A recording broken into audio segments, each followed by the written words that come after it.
Iya. Dan hari ini orang berlomba-lomba ingin menjadi pemimpin. Iya. Saat ini kan mau nggak mau, corona mau nggak corona, pilkada harus tetap laksanakan. Gimana nih? Sebenarnya lebih mengarah ke ada apa? Ada apa ya? Gitu ya kan?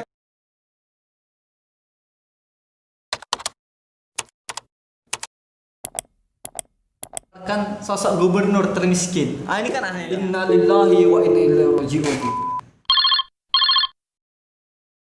Mengarah ke ada apa? Ada apa ya? Gitu ya kan ya berasanya. Makanya saya lebih beranggapan konteks yang seharusnya dilakukan oleh pemimpin itu luntur.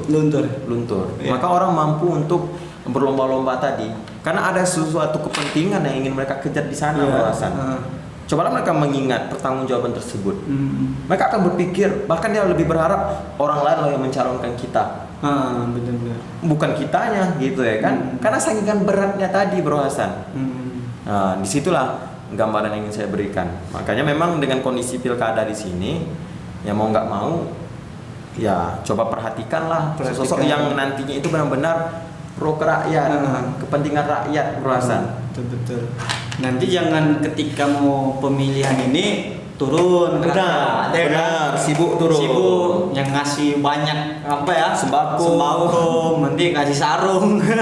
Di kampung-kampung itu kan ada ya. Benar. Black campaign ya. Ya, kemudian sebagainya. Tapi ketika ada naik sudah lupa lagi ketika rakyat ngomong, siapa sih lu? Ini kan gua, bukan urusan lu gitu kan. Dulu gitu. bahasanya dia kan. Malah dia memakmurkan dirinya sendiri. Mungkin lu sampai punya aset yang bermiliaran kan dari hasil kepemimpinannya, bukan hasil kepemimpinan ini untuk mensejahterakan, tapi malah menjadi kemakmuran untuk dirinya sendiri. Gitu. Bicara tentang kepemimpinan gubernur lebih tepatnya ini ada suatu kisah yang menggambarkan sosok gubernur termiskin. Ini kan anehnya. Hari ini kan kita ketika bicara gubernur, pasti orang berduit, punya semua kekayaan, kekuasaan dan semuanya kan gitu. Hari ini ada sosok zaman Khalifah Umar bin Khattab itu ada seorang sahabat yang dia tuh gubernur tapi miskin gitu.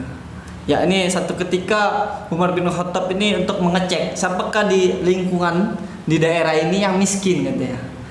Maka ini salah seorang yang diutusnya itu tidak ada wahai khalifah, yang ada cuma satu katanya, yakni gubernurnya. Wah, kan terkejut nih Umar bin Khattab kan melihat berita seperti ini, tidak ada sama sekali masyarakat yang miskin, cuma gubernurnya yang miskin ya. Maka dari situ apresiasi pemimpin mengirimkan sebuah bongkah berlian, sebongkah emas gitu kan, diantarkan ke rumahnya gitu. Ketika sampai barang itu ke rumahnya, apa yang diucapkan, apa yang ekspresi pertamanya, first impressionnya, apa yang diucapkan? Kalau kita mungkin alhamdulillah buat status TikTok ya kan. Iya. Ya perasaannya. Kalau sahabat tuh enggak gitu. Innalillahi wa inna ilaihi raji'un gitu. Sebuah musibah. Kayak sesuatu ketika melihat, innalillahi raji'un. Sampai seorang istrinya itu kan, ada apa wahai suamiku? Apakah khalifah meninggal? Iya. Bertanya ada apa, sampai teriakannya mekik gitu kan. Ada apa gitu? Apakah bukan wahai istriku? Lebih parah dari itu. Apa itu? Apakah umat muslim terzolimi, tersakiti, terintimidasi? Bukan. Yakni adalah sesuatu yang bisa dunia yang akan merusak akhirat. Gitu. Jadi dikembalikan lagi. Itu gubernur. Seharusnya nanti di pemilihan pilkada ini ada sosok gubernur seperti itu Said bin Amir tadi. Iya. Sosok gubernur yang tidak mementingkan dirinya sendiri, tidak memikirkan dunia ya. Tidak memikirkan dunia, tapi lebih ke rakyatnya. Harus akhiratnya ya. Karena kan kita tahu pemimpin ini satu sisi dia bisa menjadi suatu tonggak untuk masuk surga, satu sisi dia bisa menjadi jalan untuk neraka. Benar. Gitu ya. Benar nggak kira-kira? Benar ya. Karena ketika kita membuat kebaikan, barang siapa yang menunjukkan kebaikan atau membuat suatu kebaikan jariah yang bisa digunakan untuk terus menerus itu, maka kita akan mendapatkan kebaikan itu tanpa dikurangi. Benar berasal. Itu namanya amal jariah.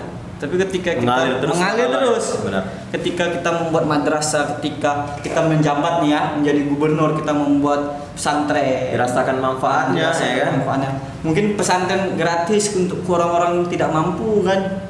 Maka ketika para santri-santri yang menghafal Quran, menghafal ayat-ayat Allah, mengalir terus. Ketika dia meninggal, maka ada yang harus tertinggal gitu ya. Seperti itu. Mungkin itu bicara dalam negeri kita sudah. Ya, benar. Kita coba pergi jauh terbang ke luar negeri yang lagi viral nih. Berat ya? Iya, banyak kalau internasional ini. Yang lagi viral ini adalah seorang presiden Prancis yang viral karena dia menghina Nabi besar Muhammad sallallahu alaihi wasallam. Ya, gimana nih tanggapan Mas Bro sebagai seorang pemimpin mahasiswa, presiden mahasiswa UNRI, dan sebagai sosok seorang muslim, gimana?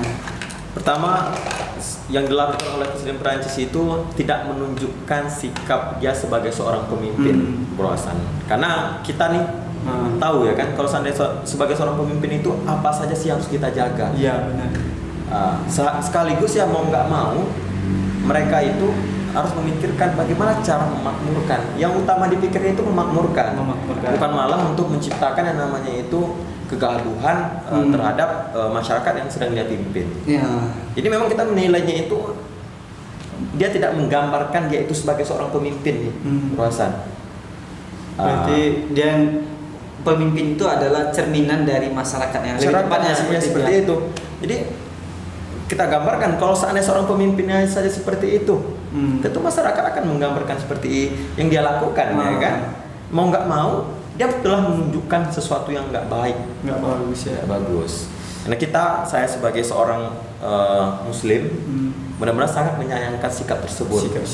Sangat kecewa, ya. Terutama dia sebagai seorang presiden, gitu ya kan? Bener. Sebagai seorang presiden Prancis, dan menunjukkan sikap yang seharusnya menenangkan, yang seharusnya memakmurkan, malah membuat gaduh. Gaduh ya. Nah itu, jadi saya menilai dia tidak pantas sebagai seorang pemimpin untuk melakukan hal seperti itu.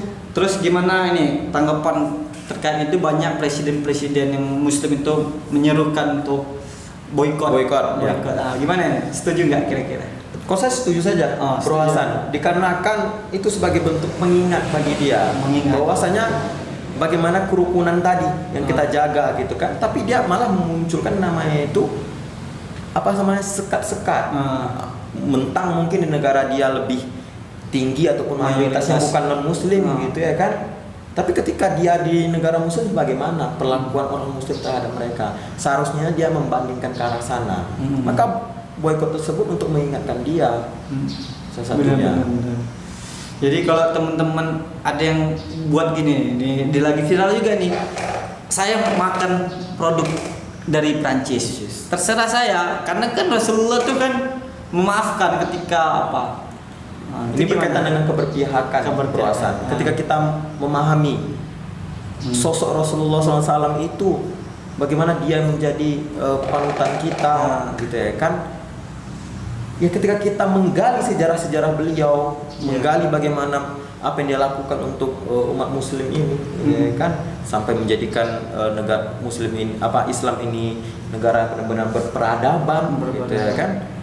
Dia pasti akan seharusnya sangat marah melihat perlakuan ketika Rasulullah dibuat sebagai bentuk karikatur gitu ya kan, dengan gambar-gambar yang tidak seperti itu. Ini jatuhnya lagi ke kecintaan kita ya. Ya, kecintaan ketika kita mencintai, ketika orang yang kita cintai ini terluka, kita akan terasa, benar. Ketika orang yang kita cintai merasakan luka, kita akan terasa luka juga kan gitu. Jadi ketika sesuatu tentang Islam dilukai, ketika antum juga tidak merasakan ada sakitnya, cek lagi keimanan kita. Benar. Karena kan adanya ini kan bukan masalah kita, itu kan masalah di Perancis, itu kan masalah ya di Perancis saja. Ini kan di Indonesia gitu kan. Maka itu harus dipertanyakan lagi berarti ya kan keimanan itu ya. Oke Mas Bro, itu bincang-bincang santai kita. Sebenarnya nggak santai, itu berat nih Mas. Berat. Sampai keringat rasanya Bro Hasan. Karena kita mumpung presiden kan, kita kasih bahasan yang berat-berat. Mungkin itu saja pertemuan kita. Mungkin terakhir closing statement ya dari Mas Bro. Terakhir berpesan, lebih tepatnya berpesan untuk penikmat channel YouTube Arfaunas TV. Jika ingin menjadi seorang pemimpin, apakah pemimpin di mahasiswa ataukah nantinya pemimpin di tengah masyarakat, intinya ketika kita mendapat yang namanya sebuah amanah, maka ingatlah di situ terkandung yang namanya sebuah pertanggungjawaban. Maka lakukanlah sebaik-baiknya. Karena kuncinya tadi, ketika kita lakukan sebaik-baiknya dan dilandasi kita mengingat akhirat, maka apa yang kita lakukan itu pasti bentuknya hal-hal yang terbaik saja. Karena kan kita memahami gitu ya kan, kita mendapati amanah akan dipertanggungjawabkan. Maka tentu yang kita lakukan di setiap harinya ketika memiliki amanah tersebut tentu hal-hal yang baik, hal-hal yang kita akan pentingkan untuk masyarakat kita ataupun untuk di sekeliling kita. Intinya berbuat baik. Kalau harapan untuk pemerintah kita nih, harapan bukan kritik ya, tapi harapan. Takut kita kalau dikritik, takut kita dipanggil ya. Harapan untuk pemerintah, pertama, negara kita adalah negara demokrasi. Tentunya undang-undang yang ada, ya kan, bagaimana caranya itu terbentuknya sebuah negara ini mau tidak mau memperhatikan kondisi rakyatnya. Itu berkaitan dengan yang namanya itu mensejahterakan. Maka ketika ada suara-suara rakyat, maka silahkan evaluasi ataupun introspeksi. Jika tidak sesuai rasanya gitu ya kan, maka perbaiki. Maka tentu kebijakan-kebijakan yang dikeluarkan oleh pemerintah dampaknya ke masyarakat. Maka ketika rakyat bersuara, maka silahkan cek apa kebijakan yang dikeluarkan tadi, apa yang dibuat tadi. Itu harus lebih dekat lah. Jangan ketika sebelum jadi kita dekat dengan rakyat. Kita senang dengan rakyat, tapi ketika kita sudah jadi, kita malah lari dari rakyat. Benar Bro Hasan. Dulu rindu di demo kan? Iya, tapi sekarang hilang entah kemana. Entah kemana mungkin ya. Mungkin itu ya closing statementnya cukup tadi. Mungkin itu bincang-bincang santai kita bersama Presiden Mahasiswa Universitas Riau. Kita tutup. Assalamualaikum warahmatullahi wabarakatuh. Assalamualaikum.